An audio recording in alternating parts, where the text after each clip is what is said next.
भारत की नई संसद भवन को लेकर राजनीति चरम पर है। आलम यह है कि इस मुद्दे को लेकर कोई भी राजनीतिक दल नरम पड़ता नजर नहीं आ रहा।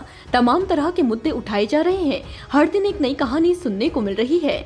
फिर बात चाहे पीएम मोदी से नई संसद का उद्घाटन न कराने की हो या फिर विनायक दामोदर सावरकर के जन्म दिवस पर इसका उद्घाटन करने की, इन दोनों ही मुद्दों ने खूब जोर पकड़ा है। खैर ये बातें आई गई हुई, लेकिन अब जो मुद्दा उठाया गया है वो भारत के इतिहास और संस्कृति को तोड़ मरोड़ के पेश करने की बात कर रहा है। जी हाँ, क्योंकि इस बार बहस छड़ी पर छिड़ी है। बात सेंगोल की हो रही है। जाहिर है कि ये शब्द अब तक आप तक पहुंच गया होगा और इसको लेकर तमाम तरह की बातें भी आपने सुन ली होंगी। गौर हो कि नई संसद भवन के उद्घाटन के बीच बार बार सेंगोल का जिक्र आ रहा है। इसको लेकर पक्ष विपक्ष आमने सामने है। सेंगोल को लेकर तमाम तरह के दावे किए जा रहे हैं। भाजपा और कांग्रेस दोनों ही पार्टियां सेंगोल को लेकर अपने अपने तर्क पेश कर रही हैं। न सिर्फ तर्क, बल्कि सुनी अनसुनी कहानियां भी गढ़ी जा रही हैं। लेकिन इन कहानियों का पूरा सच अभी तक कोई नहीं जानता। तो चलिए आज हम आपको उन्हीं कहानियों को सुनाने व समझने की कोशिश करते हैं।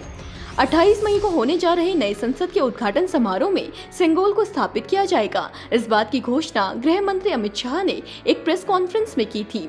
बता दें कि अमित शाह की इस घोषणा के बाद से सेंगोल चर्चा का विषय बन गया। इसको लेकर भाजपा ने तर्क पेश किया कि सेंगोल अंग्रेजों से भारतीयों के साथ सत्ता के हस्तांतरण का प्रतीक बना था। केंद्रीय गृह मंत्री ने बताया कि भारतीय, खासकर कि तमिल संस्कृति में सेंगोल का बहुत महत्व है। उन्होंने कहा, चोल वंश के समय से ही सेंगोल का महत्व रहा है।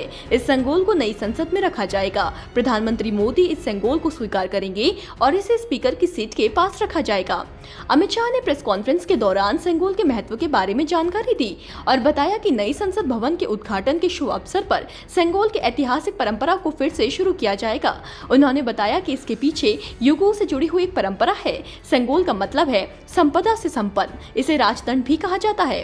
बताते चले कि शाह ने अपनी बातों में सेंगोल के इतिहास का भी जिक्र किया और कहा कि सेंगोल ने हमारे इतिहास में एक महत्वपूर्ण भूमिका निभाई थी। शाह ने कहा कि 14 अगस्त 1947 को अंग्रेजों ने सेंगोल को सत्ता हस्तांतरण के रूप में नेहरू को सौंपा था, लेकिन इस अनोखी घटना की आज भी किसी को कोई जानकारी नहीं है। शाह ने बताया कि पीएम मोदी को इसकी जानकारी मिली तो उन्होंने ये निर्णय लिया कि सेंगोल और इसके इतिहास को देश के सामने रखना चाहिए और ऐसा करने के लिए पीएम ने नए संसद भवन के लोकार्पण के दिन को चुना। भाजपा ने सेंगोल के इतिहास को चोल राजवंश से भी जोड़ा और बताया कि चोल साम्राज्य के समय में इसका चलन था। तब राजा को संगोल दिया जाता था ताकि वो निष्पक्ष होकर अपने राज्य का दायित्व निभा सके।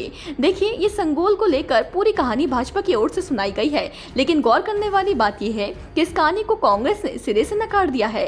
पूर्व मंत्री और कांग्रेस के वरिष्ठ नेता जयराम रमेश ने कहा कि नई संसद को व्हाट्सएप यूनिवर्सिटी की झूठी कहानियों से पवित्र किया जा रहा है। उन्होंने आरोप लगाया कि भाजपा और आरएसएस ने दावा ज्यादा किए और तथ्य कम रखे हैं। जयराम ने साफ किया, इस बात के कोई दस्तावेजी साक्ष्य नहीं है कि पंडित नेहरू ने इस राजदंड यानी संगोल को अंग्रेजों से भारत को सत्ता हस्तांतरण का प्रतीक माना था।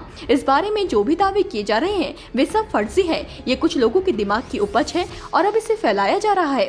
बहरहाल यही वो बातें या कहे कहानियां हैं जो कि संगोल को लेकर भाजपा और कांग्रेस की तरफ से बताई जा रही है, लेकिन दोनों पार्टियों की कहानियों में कितनी सच्चाई है ये अब भी महज एक सवाल ही है।